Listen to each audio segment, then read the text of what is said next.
ಲಕ್ನೋ ವಿರುದ್ಧದ ಪಂದ್ಯದಲ್ಲಿ ಚೆನ್ನೈ ಗೆಲುವಿನ ಪ್ರಮುಖ ಪಾತ್ರ ವಹಿಸಿದ ಎಂಎಸ್ ಧೋನಿಗೆ ಪಂದ್ಯ ಶ್ರೇಷ್ಠ ಪ್ರಶಸ್ತಿ ಸಿಕ್ಕಿದೆ. ನಿನ್ನೆ ನಡೆದ ಪಂದ್ಯದಲ್ಲಿ 11 ಬಾಲ್ಗೆ ಧೋನಿ ಗಳಿಸಿದ್ದು 26 ರನ್. ಹೇಗಿದ್ರೂ ಅವರಿಗೆ player of the match award ನೀಡಲಾಗಿದೆ. ಇದು ಯಾಕೆ ಎಂಬ ಕುತೂಹಲ ಎಲ್ಲರಲ್ಲೂ ಮನೆ ಮಾಡಿದೆ. ಸ್ವತಃ ಧೋನಿಯೇ ನನಗ್ಯಾಕೆ ಪ್ರಶಸ್ತಿ ನೀಡಿದ್ದೀರಿ ಅಂತ ಪ್ರಶ್ನಿಸಿದ್ದಾರೆ. ಎಂಎಸ್ ಧೋನಿ 11 ಎಸೆತಗಳಲ್ಲಿ 4 ಬೌಂಡರಿ ಮತ್ತು 1 ಸಿಕ್ಸರ್ ಒಳಗೊಂಡ ಅಜೇಯ 26 ರನ್ ಗಳಿಸಿದ್ರು. ಎಲ್ಎಸ್ಜಿ ನೀಡಿದ 166 ರನ್ಗಳ ಗುರಿ ಬೆನ್ನಟ್ಟಿದ ಚೆನ್ನೈ ಜಯ ಸಾಧಿಸಿತು. ತಂಡ 5 ವಿಕೆಟ್ ಕಳೆದುಕೊಂಡಿದ್ದಾಗ ಶಿವಂ ದುಬೆ ಮತ್ತು ಧೋನಿ 57 ರನ್ಗಳ ಜೊತೆ ಆಟವಾಡಿ ತಂಡವನ್ನ ಗೆಲುವಿನ ದಡ ಸೇರಿಸಿದ್ರು.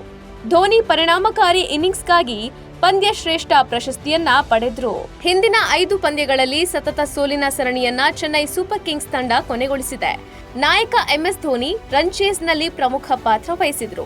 ತಾನೊಬ್ಬ ಉತ್ತಮ ಫಿನಿಷರ್ಗಳಲ್ಲಿ ಒಬ್ಬ ಎಂಬುದನ್ನ ಮತ್ತೊಮ್ಮೆ ಸಾಬೀತುಪಡಿಸಿದ್ರು. ಐಪಿಎಲ್ ಇತಿಹಾಸದಲ್ಲಿ ಪಂದ್ಯ ಶ್ರೇಷ್ಠ ಪ್ರಶಸ್ತಿ ಪಡೆದ ಅತ್ಯಂತ ಹಿರಿಯ ಆಟಗಾರ ಎಂಬ ಹೆಗ್ಗಳಿಕೆಗೆ ಸಿಎಸ್ಕೆ ನಾಯಕ ಪಾತ್ರರಾಗಿದ್ದಾರೆ. 43 ವರ್ಷ ವಯಸ್ಸಿನ ಧೋನಿ 2014ರ ಐಪಿಎಲ್ ಆವೃತ್ತಿಯಲ್ಲಿ ಕೆಕೆಆರ್ ವಿರುದ್ಧ ಪಂದ್ಯ ಶ್ರೇಷ್ಠ ಪ್ರಶಸ್ತಿ ಗೆದ್ದ 42ರ ಪ್ರವೀಣ್ ತಾಂಬೆ ಅವರ ದಾಖಲೆಯನ್ನ ಮುರಿದಿದ್ದಾರೆ.